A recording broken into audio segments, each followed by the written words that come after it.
vous avez collaboré 7 fois avec Guillaume, normalement jusqu'ici, sur donc Holiday en 2010, puis Valley of Love La religieuse en 2013, L'enlèvement en 2014, Valley of Love en 2015, Zienne en 2016, Les confins du monde en 2018, puis Thalasso cette année en 2019. C'est ça, c'est 7 ça. Je crois que ça faisait 8. 1, 2, 3, 4, 5, 6, ouais, non, 7. Voilà.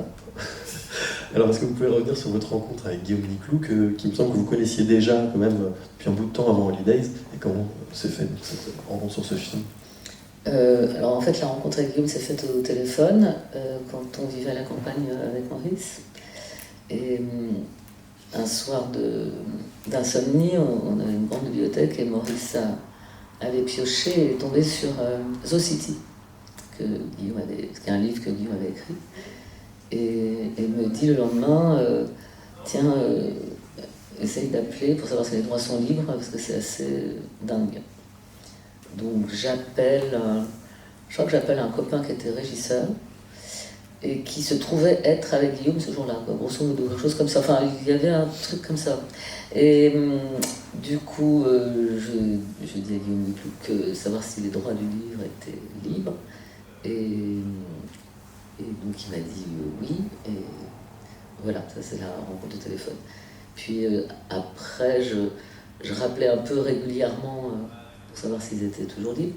Et puis un jour il m'a dit que c'était plus la peine de l'appeler parce qu'en fait il serait libre à vie pour Maurice, quoi. Donc qu'il n'y ait pas d'inquiétude. Et puis Maurice serait malade, etc., etc. Et puis Maurice est mort. Et en fait, après, c'est par Olivier Rado qui faisait tous ces films, et qui avait travaillé sur Garcia aussi, qu'on a continué à avoir une relation. On s'est rencontrés surtout. Et quand j'ai monté la société de production, un des premiers projets que j'avais envie de faire, c'est que je trouvais que The City, en fait, c'était compliqué à faire en film, mais que par contre, je trouvais que c'était une série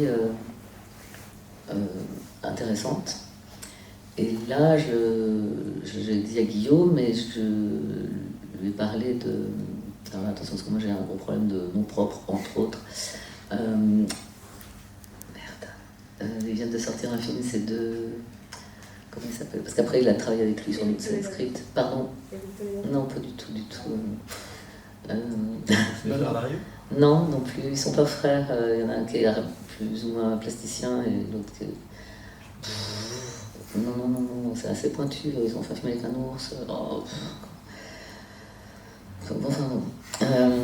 Ils ont sorti un film il y a 15 jours. Hein. Mais même pas un nom de film qui vient là, c'est un peu la catastrophe. C'est l'âge. Bref, donc l'homme en question a commencé à écrire la série. Et je l'avais proposé à l'époque à Canal. Enfin, voilà, parce que je voulais pas... Enfin, je me disais que je ferais bien de la télé, quoi, en fait, pour pas... Ça me paraissait plus simple.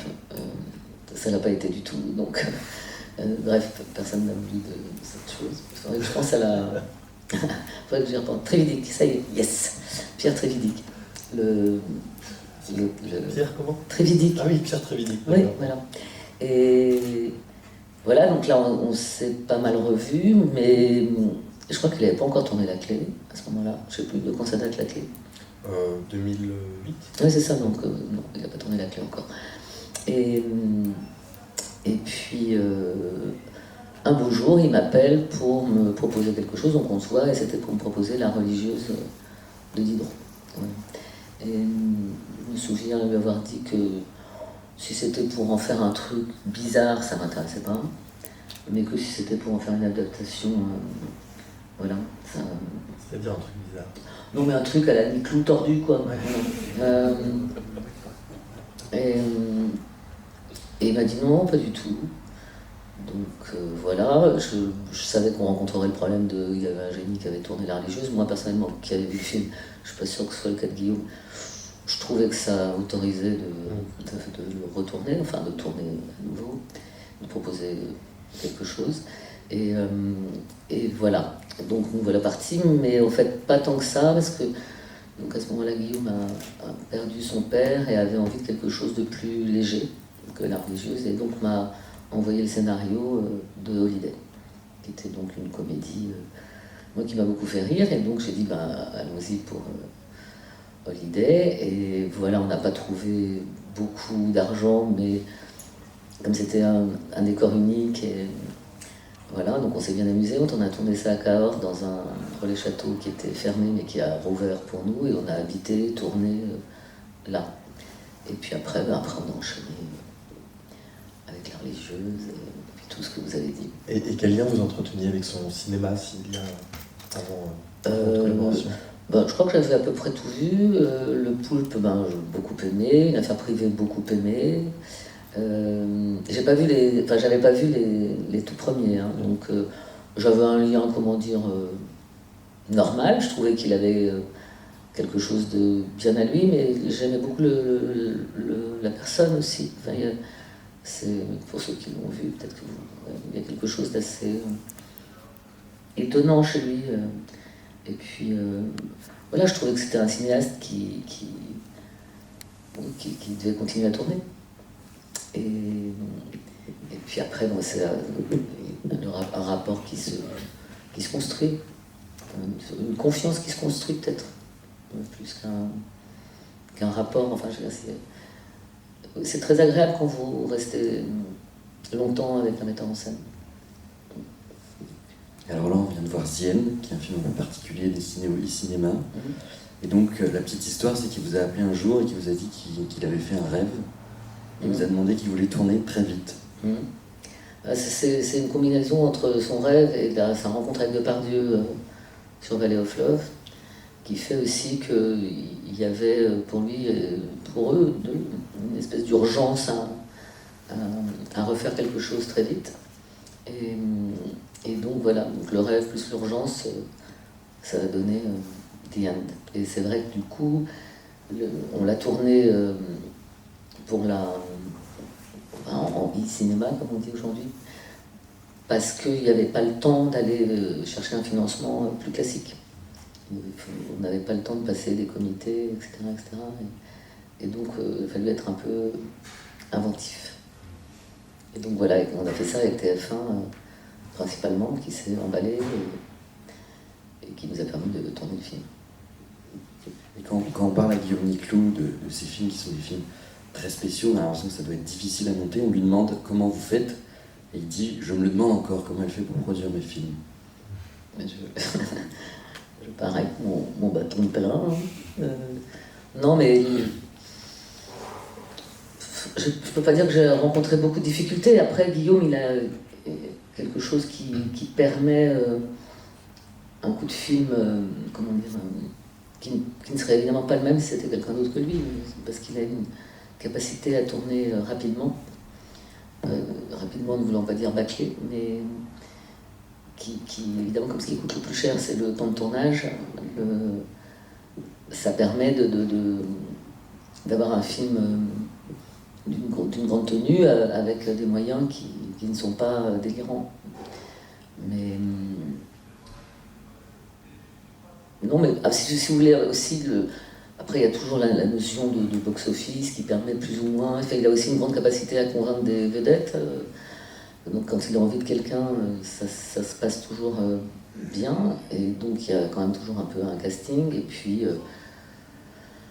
il y a quand même des gens qui ont envie de voir à l'écran les films qu'il a écrits, mais non, disons que peut-être le plus compliqué. La religieuse, ça n'a pas été simple, parce qu'on a changé, on a compris qu'en France, seulement avec l'implant français, on n'y arriverait pas. Donc on est reparti dans une autre formule qui consistait à aller chercher de l'argent en Allemagne, donc à faire une vraie coproduction en Allemagne. Et là aussi, c'est un compagnon assez... il est toujours... ou c'est non, et bon, auquel cas, on ne peut pas faire, mais quand on cherche toujours la possibilité de faire quelque chose, il réfléchit, parce que bon, pour faire une vraie coproduction, il faut des points allemands, et donc il faut des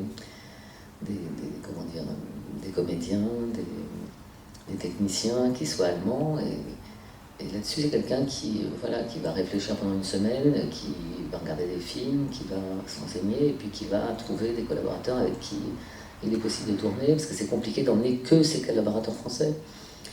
Et mais en même temps il y a des chefs de poste qui ne bougent pas. Donc voilà, donc c'est tout un mix. On a toujours été que donc on a eu l'argent allemand et que du coup l'argent français plus l'argent allemand a permis de tourner le film dans des bonnes conditions, enfin presque des bonnes conditions. Et après, Les Confins du Monde, le plus compliqué à monter, où il a fallu beaucoup plus de temps, mais entre les confins entre le moment où on a commencé à écrire Les Confins et le moment où on l'a tourné, il a tourné entre-temps un film, si c'est pas deux d'ailleurs. Je crois qu'on avait déjà commencé à écrire, oui, Diane c'est sûr, L'Enlèvement aussi, je pense. Ouais, et déjà, quand on tourne Valley of Love, l'idée des confins est déjà partie.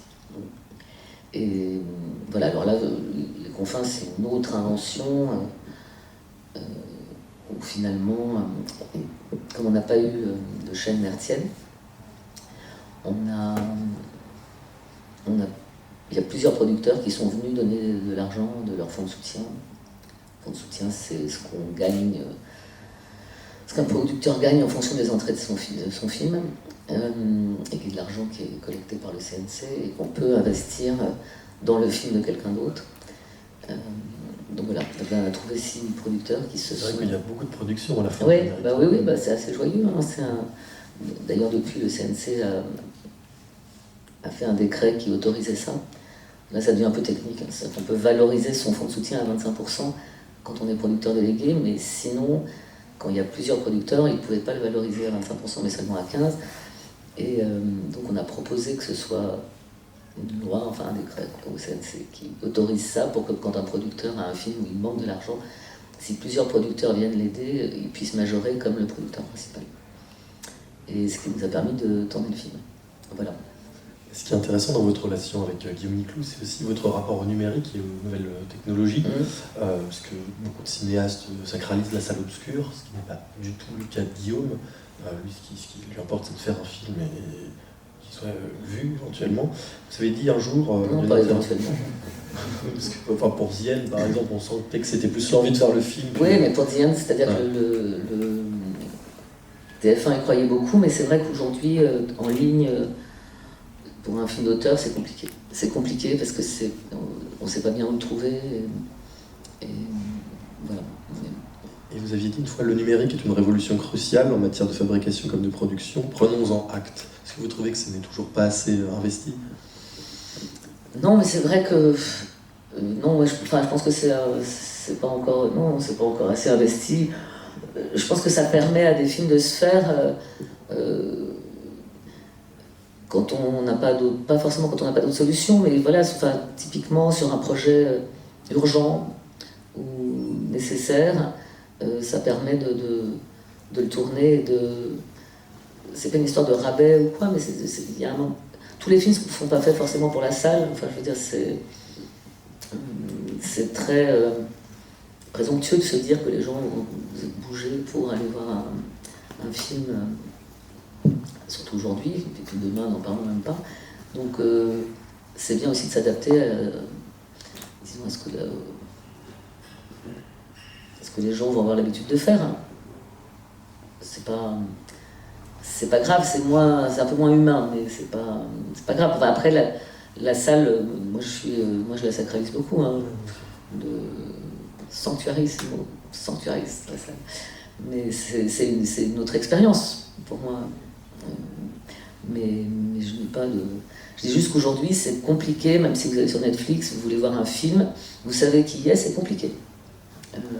Alors après, les universités, les cinétèques, etc., il ne faut pas dire qu'il y a encore beaucoup de clients. Et ce qui est étonnant avec ce système, c'est que quand même, ça ne lui empêche pas une diffusion en salle. L'enlèvement, il me semble qu'il a été distribué en salle à l'international. Oui, non, ça n'empêche pas, l'enlèvement, ça n'interdit ni les festivals, ni la distribution en salle dans certains pays. Non, pas du tout. Et alors, moi je me demandais sur votre travail avec Guillaume, où commence la collaboration dans l'élaboration d'un film? Est-ce que vous l'accompagnez aussi à l'écriture? Est-ce que vous avez un regard sur le montage? Comment ça se passe? Moi je suis un peu à disposition, hein, selon les metteurs en scène. À l'écriture, Guillaume écrit, a une facilité à écrire, hein, donc contrairement à beaucoup d'autres, moi je suis assez pour qu'on commence par un traitement. Enfin, déjà, on commence par parler des sujets. Donc, en général, il arrive avec un sujet, Guillaume. Bon, parfois, il arrive, par exemple, Valley of Love, il est arrivé avec le scénario écrit. Alors qu'on se voit quand même souvent. Alors, à un moment, il me dit je suis en train d'écrire quelque chose. Mais là, vraiment, Valley, c'était. Bon, je crois que j'ai dû dire 3 remarques sur Valley of Love qu'il entend. Hein. Alors, il entend les remarques, il fait ou il fait pas, enfin, il essaye ou il essaye pas de changer. Enfin, on a une relation assez facile hein, là-dessus. Et puis il y a d'autres scénarios comme Les Confins du Monde. Les Confins du Monde, à la base, c'était une idée d'Olivier Rado de lui faire adapter un livre.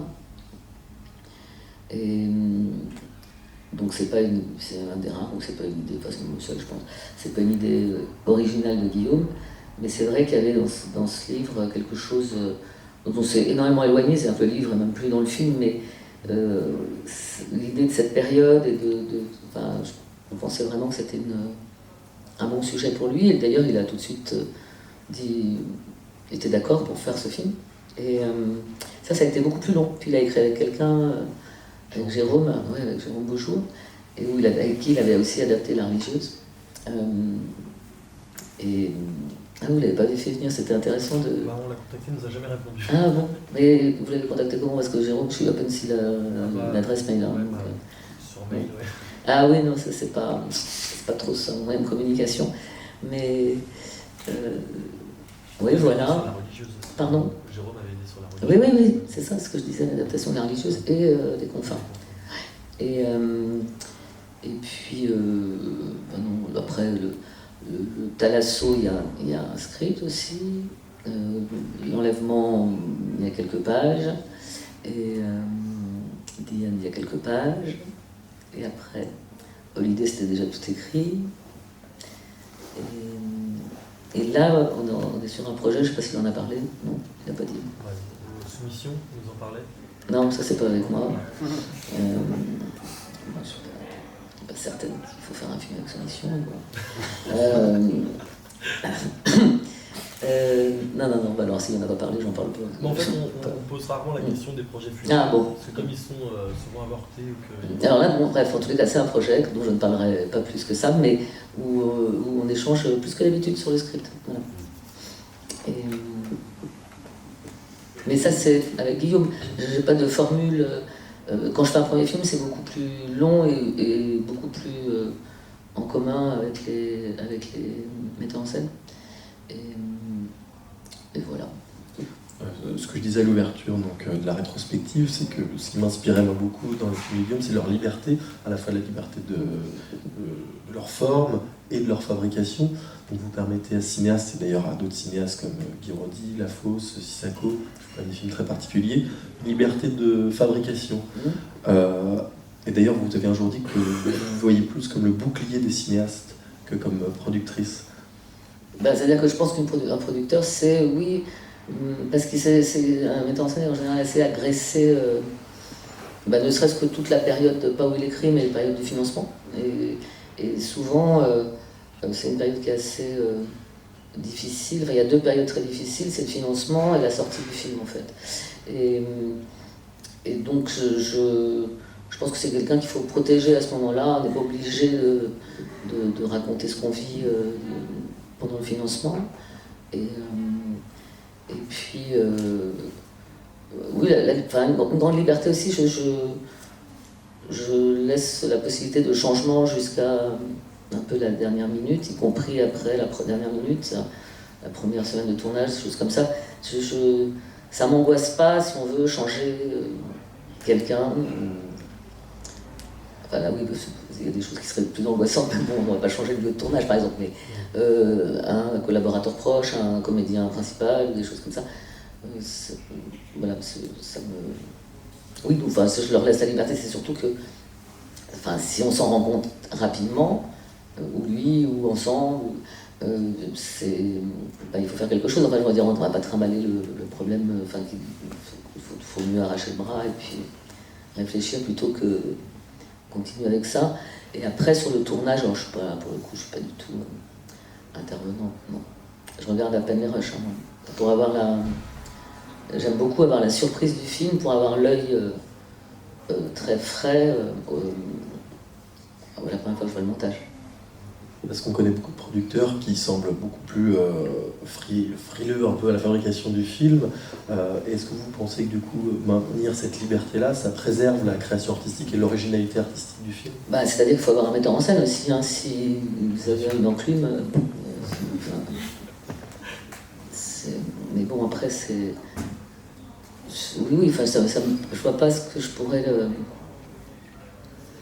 apporter à ce moment précis du tournage, hein, j'entends. Sauf quand il y a pas des problèmes, vous venez pour les solutionner, enfin oui, c'est pas une absence, genre tourner puis on verra bien, mais artistiquement, pendant le tournage, c'est pas mon... Je fais pas partie de ces gens qui disent tourne-moi un plan coco, quoi. Et alors, on essaie de dresser un peu le portrait de Niclou et on a eu des témoignages relativement différents, notamment lui qui nous dit qu'il est très instinctif, qu'il peut ne pas regarder le plan de travail, et on a certains de ses comédiens qui nous disent qu'il maîtrise absolument tout. Alors vous, est-ce que vous pouvez nous dire un peu comment il est dans le travail et comment éclaircir tout ça, parce qu'on ne sait pas en fait. Je pense qu'il maîtrise tout, ça c'est sûr. Surtout, il a une façon de travailler quand même, entouré de gens qui, la plupart du temps, la connaissent bien. Et c'est pas du tout quelqu'un qui communique. Donc, les gens qui ont besoin de beaucoup parler comprennent très vite qu'ils parleront pas. Enfin, je veux dire qu'ils n'auront pas de... Ils tournent, quoi, voilà. Mais... Non, il maîtrise... il maîtrise tout, en tous les cas, il sait très très bien faire le mec qui maîtrise tout, on va dire. Donc, ouais. Non, c'est un patron.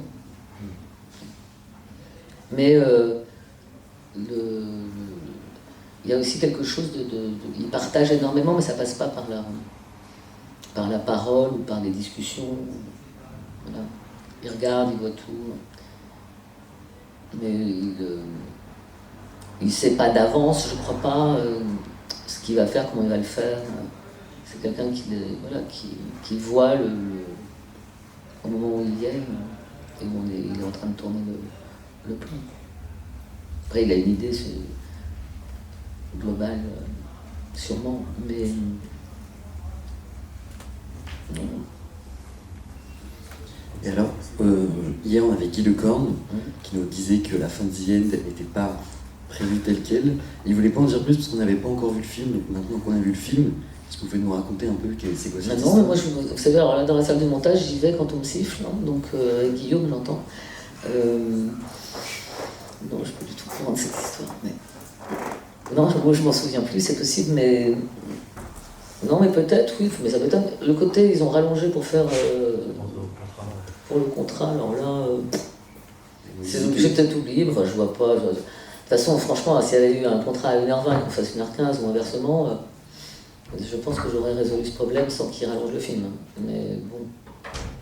Alors il a un peu créé la légende, il nous disait qu'ils étaient revenus au début du film à la fin parce qu'il fallait absolument le rallonger. Donc pour ceux qui savaient mais pas... après, il y a des metteurs en scène qui ne sauraient pas de faire un film d'1h15, hein, donc... mais j'ai aucun souvenir de cette histoire.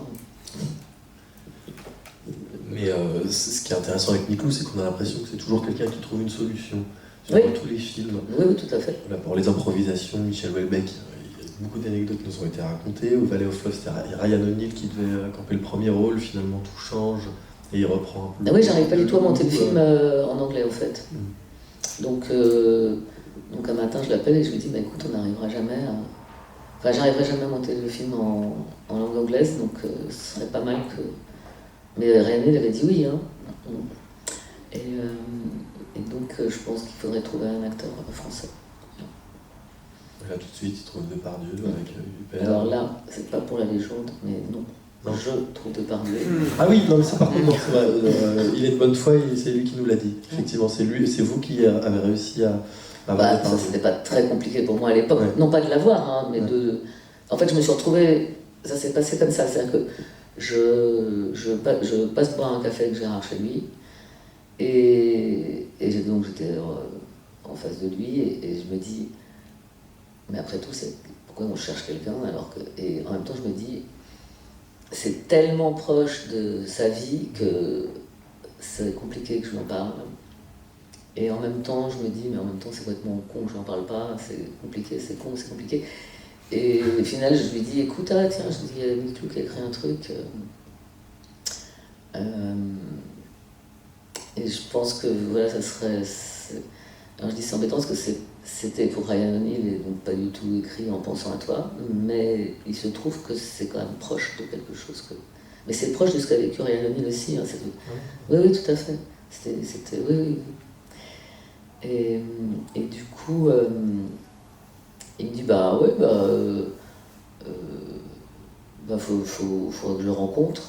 Et donc je sors, et puis j'appelle Guillaume et je lui dis bah en fait, donc je lui raconte ce que... Et il me dit bah super, donc très bien. Alors donc, le lendemain ils se sont vus, puis voilà.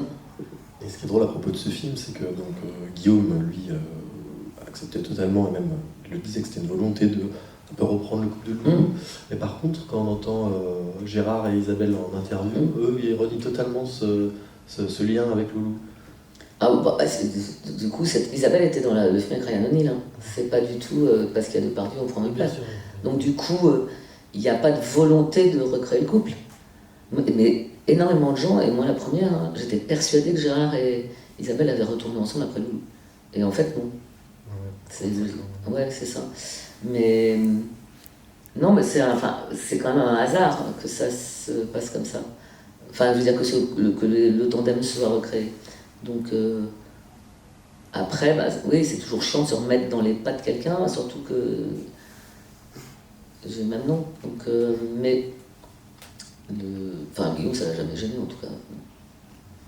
Il n'a peut-être pas vu Loulou non plus. Est-ce qu'il y a des questions parmi le public? Non. Tout a été dit, ça veut dire? Non, on n'a pas le temps de réfléchir à ces questions. Vous nous signalez, vous nous faites un signe. Et est-ce que vous pourriez le suivre dans n'importe quel projet? Est-ce qu'il vous est déjà arrivé de lui dire non sur un projet? Oui, j'avais pas pris la boiteuse qui s'appelle Sarah Bernard. Non, oui, ça, voilà, non. Et puis, non, par contre, on a une suite du Poulpe que j'aime beaucoup, qu'il a écrite, mais qu'on n'a pas encore... on l'a pas fait, mais pas parce qu'on l'a envoyé que personne ne voulait le faire, on l'a juste pas fait. Mais ça me plairait bien de faire le Poulpe avec Houellebecq en fait. C'est pas que je veuille enlever le rôle à Daroussin, mais c'est comme je trouve que c'est il y a très longtemps, mais voilà, donc c'est pas mal ça. Mais sinon, non, juste Sarah Bernard. Et alors vous, en tant que productrice, qu'est-ce que vous attendez d'un cinéaste? Qu'est-ce que vous attendez d'un film quand on vient vous proposer quelque chose? Moi j'attends d'être excitée, hein, c'est tout à peu près. Donc c'est à la fois simple et pas simple. Mais non, je suis... Comment dire? Non, ça m'excite. Après, il y a des cinéastes qui ont déjà fait des films et puis des cinéastes qui n'en ont pas encore fait. Donc, mais c'est le même degré d'excitation. Cédric Kahn, je le connais depuis très longtemps. Et puis on a commencé à travailler ensemble il n'y a pas longtemps. Et voilà, c'est excitant, joyeux, voilà ce que je cherche. Hein. Après, moi je vis ça comme une chance de pouvoir être aux côtés des metteurs en scène et que ce soit une partie de ma vie. Et voilà. Et alors, on entend beaucoup en ce moment des gens, étrangement, dire que le cinéma français se porte mal. Quand on voit votre travail ou celui de Guillaume, on a envie de dire en fait que non. Alors, qu'est-ce que vous en pensez? Ah non, ça se passe très mal, enfin ça se porte très mal. Oui, mais encore on n'a pas tout vu, je pense. Mais là, oui, il y a quand même quelque chose d'un peu... Enfin, ça va devenir assez difficile. C'est plus à la mode, on va dire. C'est plus à la mode et il n'y a plus de volonté politique de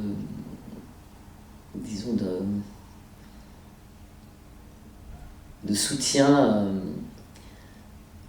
au cinéma en salle. Disons que tout le monde est un peu emporté par le côté très moderne de la série.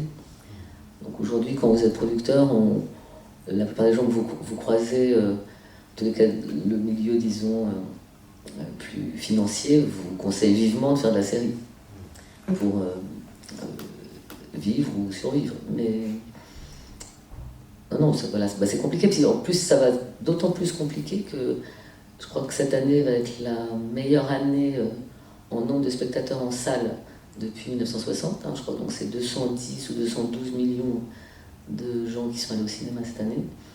Et qu'en même temps, si on flèche vers quels films se sont portés ces 212 millions de personnes, le cinéma français d'auteur,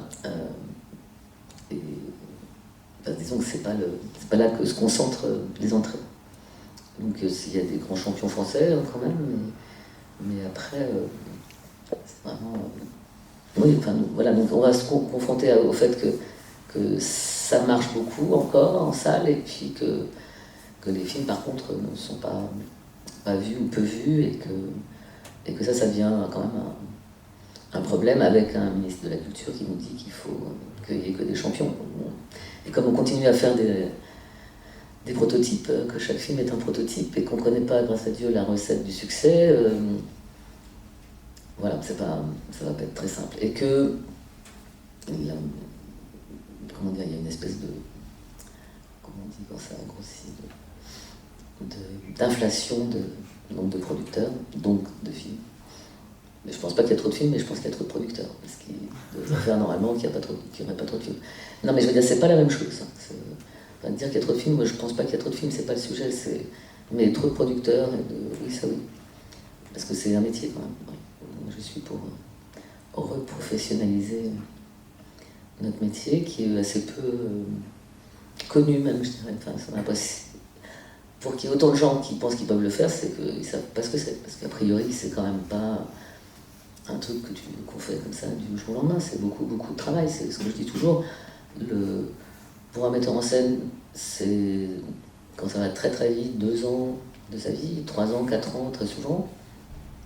Pour le producteur aussi, et en plus, alors disons que d'un côté c'est une chance par rapport au metteur en scène, c'est qu'on en fait plusieurs en même temps, mais c'est le même temps. Et puis en plus c'est le même temps on doit le consacrer à chacun comme s'il était quand même un peu seul. Donc tout ça fait que c'est pas quelque chose qui peut se faire comme ça en se levant le matin. Mais oui, on va rentrer dans une période très difficile. Voilà, donc et puis il va falloir... le cinéma coûte toujours aussi cher. Donc c'est même... moi je dis toujours aux gens de faire attention quand ils disent qu'un film n'a rien coûté, quand il coûte 1 million d'euros. Quand même, c'est des sommes...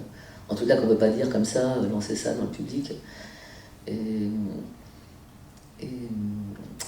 que déjà pour faire un film à moins d'1 million d'euros, beaucoup de films se tournent pas cher, alors qu'ils coûtent plus cher, et qu'on les tourne quand même.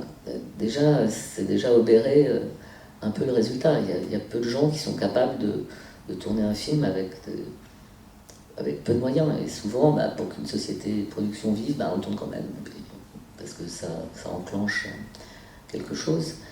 Et voilà, et puis donc tout le monde, toutes les télés maintenant se concentrent sur autre chose que le cinéma. Et bon, voilà. Après, je sais pas comment ça va évoluer, mais visiblement, et puis il faudra aussi laisser rentrer les jeunes producteurs avec les jeunes cinéastes qui vont être plus à même d'inventer comment faire des films demain que les vieux de la vieille qui veulent que ça change pas. Moi, je me considère pas si vieille. Ça fait que 15 ans, non mais je veux dire, je parle pas de mon âge réel, mais les gens qui ont mon âge, en général, sont dans le cinéma depuis 30 ans, font de la production depuis 30 ans. Moi, ça fait que 15, c'est déjà pas mal, mais voilà. Mais en tous les cas, voilà, c'est pas un métier que je ferai à tout prix non plus. C'est-à-dire que je produirai pas juste pour me dire que je produis des films. Mais... Je vois le choix aussi. En 2011... Ouais, je choisis pas grand-chose, mais en tous les cas, je prends. Bon. Mais alors, du coup, on avait demandé à Guillaume Niclou s'il pouvait donner un conseil à un jeune cinéaste. Vous avez dit, moi j'en ai pas, mais Zulawski disait, ne le faites pas. Alors du coup, si vous, à ce titre, vous aviez un conseil à donner à un jeune producteur qui voudrait se lancer, vous diriez quoi du coup? Mais moi, je veux empêcher personne de se relancer, mais non, faut avoir quand même comment dire, un allant, et puis, je sais pas, je peux pas dire. En plus, il y a plusieurs façons de produire, hein. Moi, j'ai pas, la mienne n'est pas la bonne, hein. Il y en a plusieurs. Moi, je n'ai rien contre les gens qui veulent faire de la comédie, produire des succès, qui sont capables de le faire, hein. Ça, c'est un métier que... Moi, j'ai plein d'idées de comédie et très peu de metteurs en scène pour les tourner. Donc, je crois que je vais finir par les donner à des gens qui font ça tout le temps. Mais non, il y a plusieurs façons. Des conseils, non. Hein, faut un peu réfléchir à comment on va faire les 4-5 premières années, parce que si on n'a pas un peu pensé, on est obligé de faire tout petit et un peu bricoler. Mais c'est pas pour rien qu'avant les producteurs avaient de l'argent, hein, personnel. Non pas qu'ils les mettaient dans le film du tout, mais ça leur permettait d'en trouver plus facilement. Il y a encore pas mal de producteurs qui sont comme ça, qui partent pas.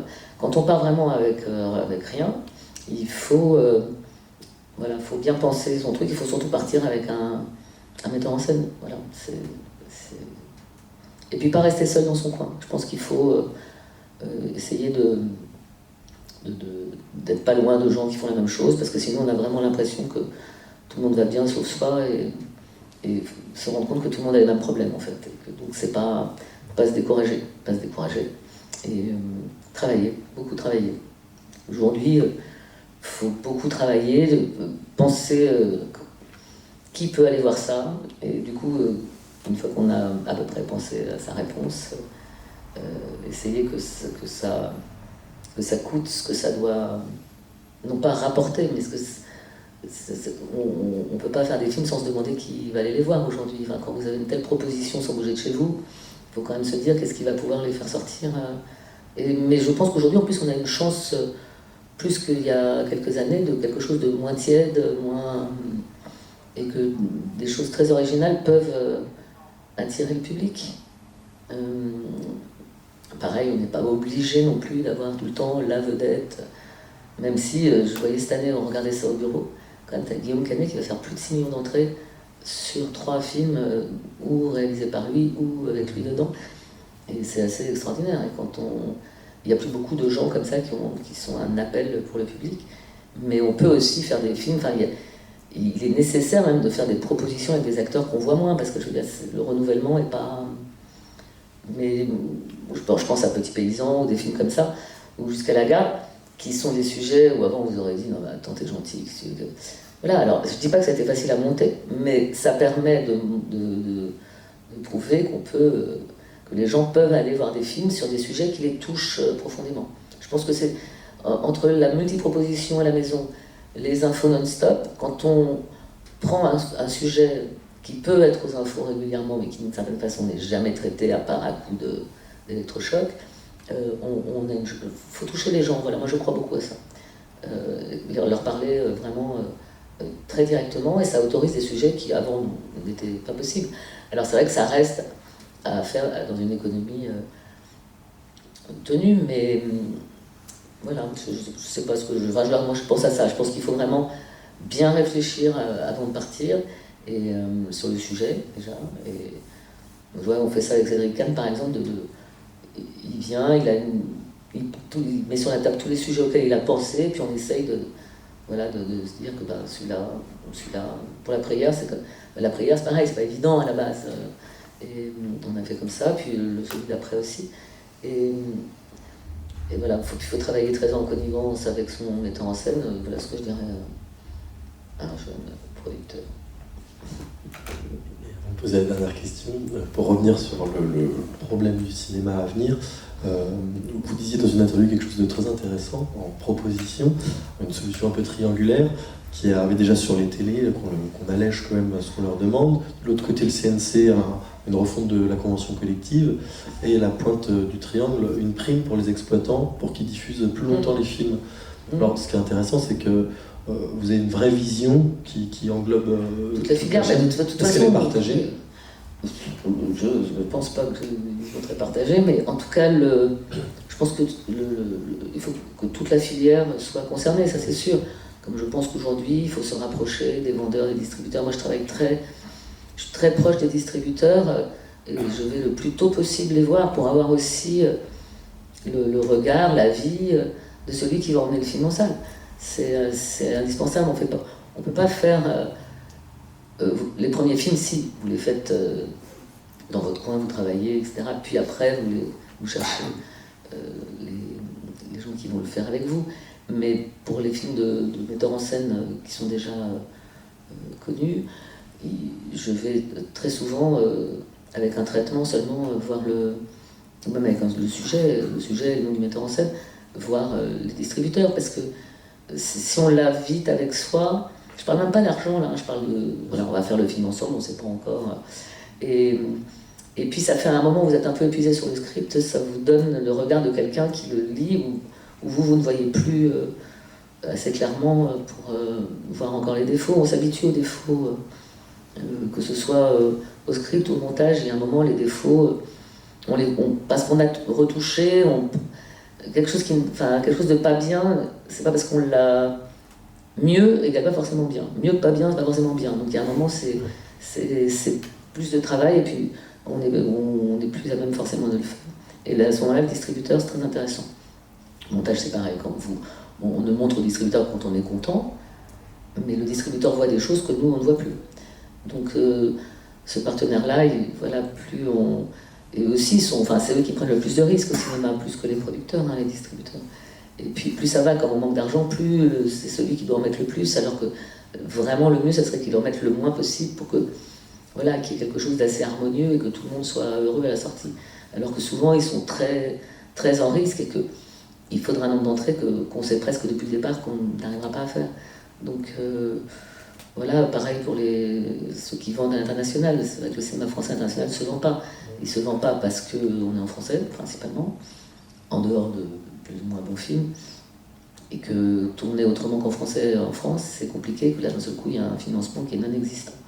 Il faudra changer ça aussi, c'est-à-dire que je pense qu'on est à même de faire des films en anglais, mais tout en étant financé par la France, mais pour l'instant c'est un financement qui n'est pas existant. Dès qu'on n'est plus en français, tous les guichets se ferment.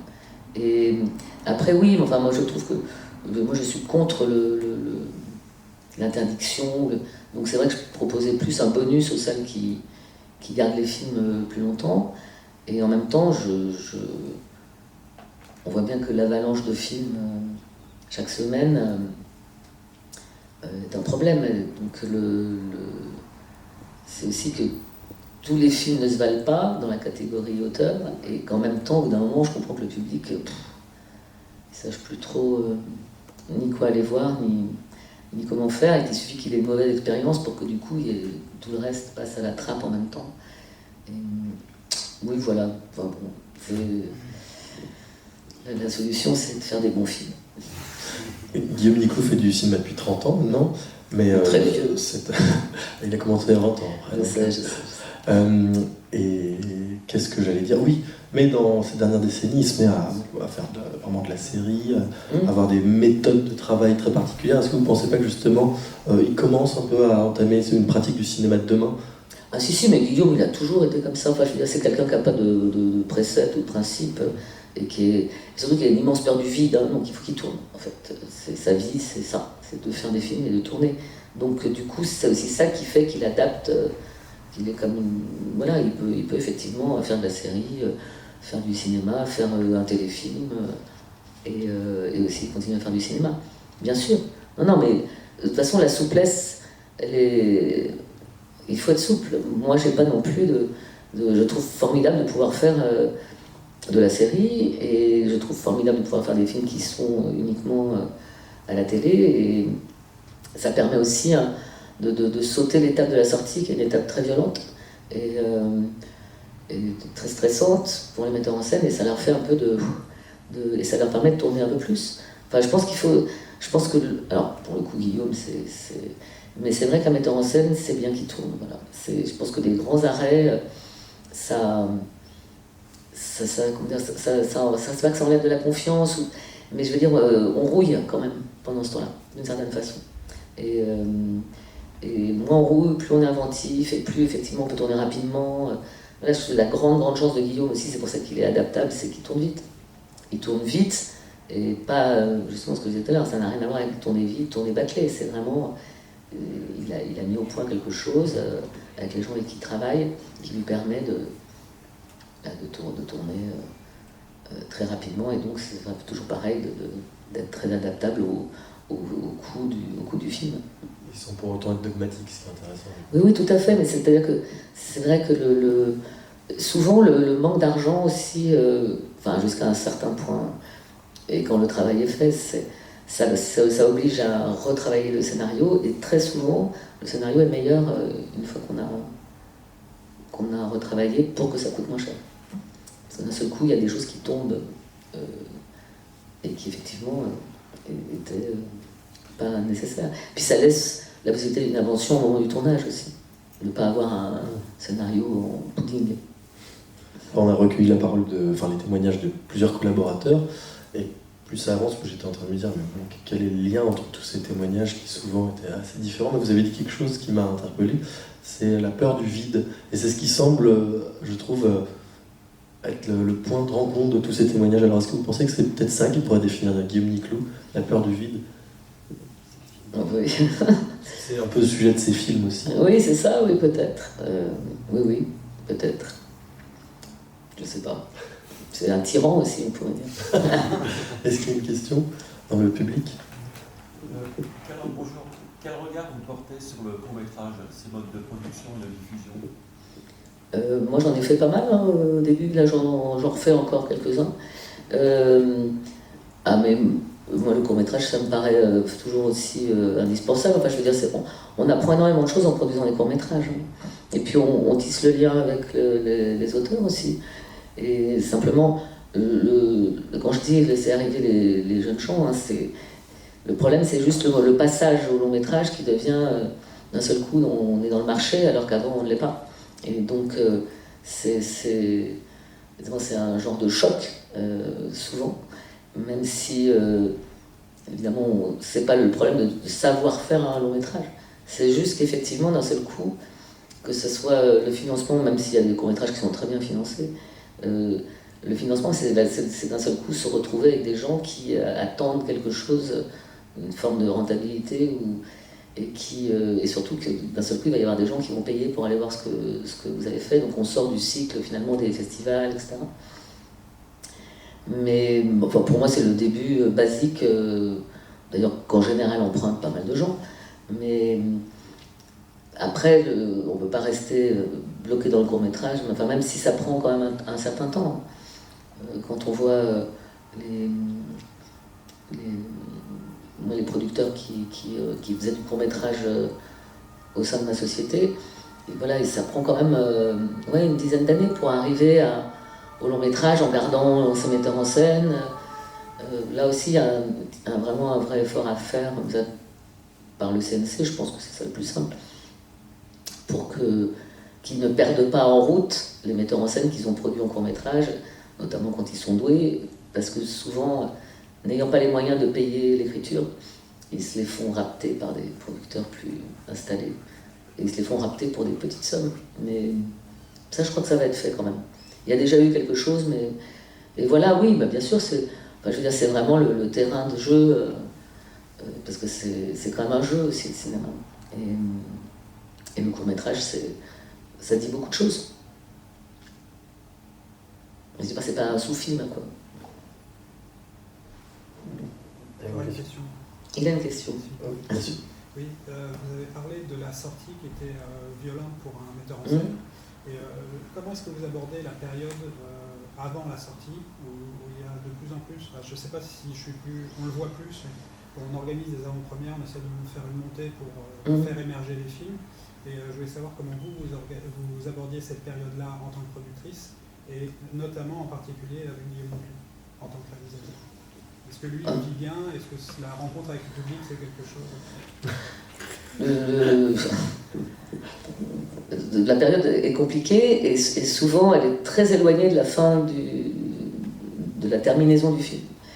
Donc vous avez en général la sympathique période où on attend de savoir si on est dans les festivals. Et la première, ça commence. Donc alors vous y êtes. Là, ça commence autre chose, hein, parce qu'il faut que ça se passe bien, etc. Vous n'y êtes pas, bon, déjà ça, voilà. Là, vous essayez celui d'après. Et donc, après la promotion du film en amont, c'est effectivement, c'est devenu tellement... par exemple, avant, il y avait la tournée province, hein, qui était quelque chose qui était une étape quasiment obligatoire. C'est-à-dire que maintenant, vous vous apercevez qu'on fait la tournée province, qu'on est en train à peine d'arracher l'affiche de ceux qui étaient là hier pour mettre la vôtre qui était là demain. Donc, et en même temps, il y a beaucoup de films qui ont besoin de pénétrer dans le territoire pour même qu'on sache seulement qu'ils vont exister. Mais ça s'organise un peu différemment. Il y a pas mal d'associations aussi qui font du travail. Mais donc on continue quand même à faire ça. Évidemment, le metteur en scène, c'est bien, mais quand on a les acteurs, surtout s'ils ont un petit nom, c'est quand même mieux. C'est pas facile, parce que je veux dire, il faut une forme de liberté, donc c'est presque une chose à laquelle vous pensez très en amont, parce que la première chose, une fois que vous avez fait les festivals, c'est de trouver la date de sortie. Ça, c'est le cauchemar numéro 2, on va dire. C'est-à-dire que vous avez un truc qui s'appelle le Rentrack, qui est la liste des dates de tous les mercredis sur une année, avec les films qui sortent. C'est-à-dire que déjà là, vous avez sur un an, sur l'année qui commence là en décembre jusqu'en décembre prochain, il y a déjà plein de films qui sont inscrits. Hein. Parce que là, c'est pas que les films français, hein, c'est les films, voilà.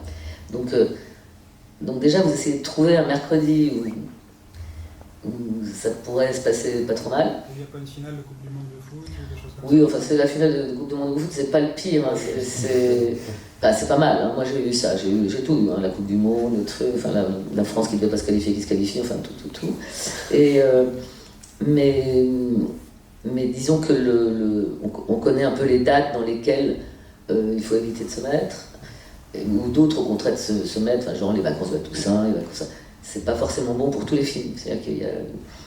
Mais bon, déjà, donc on cherche ce mercredi. Si c'est un mercredi où il n'y a personne, c'est que c'est une très mauvaise date. Hein. C'est-à-dire que grosso modo, vous êtes quand même obligé de vous mettre sur une date où il y a déjà du monde.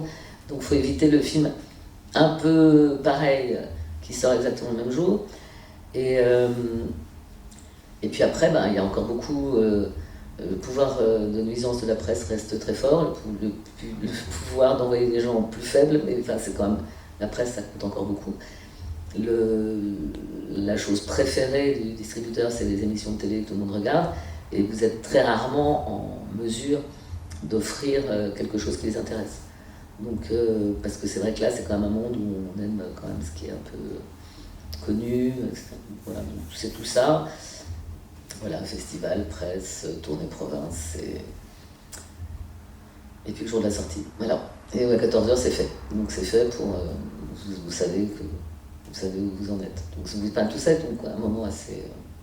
Alors parfois il est quand même assez rapproché du moment où vous avez fini le montage, et parfois il se passe 6 mois, 8 mois, où en fait vous n'êtes plus dans le film, mais de toute façon il n'est pas sorti non plus complètement de votre tête, parce qu'il n'est pas encore sorti, c'est le cas de le dire, sur les écrans.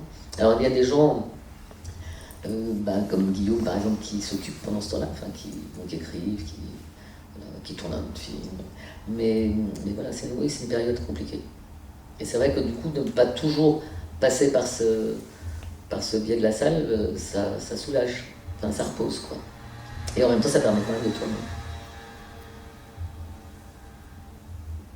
Du coup, Guillaume Niclou... Guillaume, quand il faut y aller, il y va, hein, voilà. C'est sûrement pas son exercice préféré, mais il y va, les interviews, il les fait, enfin non. Il n'y a personne qui veut pas que son film fonctionne, donc il y a une confiance dans le distributeur aussi. S'il dit voilà, et un attaché de presse, voilà, disons que c'est un moment encore. Non, mais tous les metteurs, il n'y a personne qui adore ça. Il y en a qui adorent. Claude Lelouch. Ah, le Claude. Patrice Lecomte aussi. Oui, voilà. Les- Azanavicius. Il jubile vraiment. Ouais. Non, bah, c'est Une autre question.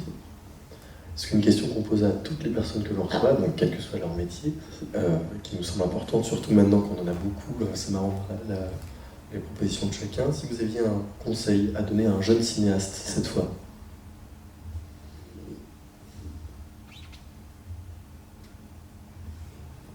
Zulawski disait ne le faites pas. Ah, mais moi, la production, je dis ça aussi. Je comprends pas. Quand je vais à la FEMI, c'est que les jeunes qui sont en deuxième année, c'est la première question que je leur pose, mais vous voulez produire pourquoi? Un jeune cinéaste, il faut tourner, hein, c'est tout ce que je dis, moi. Tourner, tourner, tourner. Et après, aujourd'hui, c'est quand même facile de tourner. Je veux dire, on n'est pas obligé non plus de vouloir tourner dans un mode classique, de financement, etc. Donc il faut faire des films. Alors, court-métrage, pas du court-métrage, on peut commencer. Enfin, il n'y a pas de... Je ne crois pas au talent qui ne sort pas. Donc, ça c'est... Voilà, l'artiste maudit, personne ne saura jamais qu'il avait du talent. Donc, Très bien. Eh bien, merci beaucoup Sylvie Piala.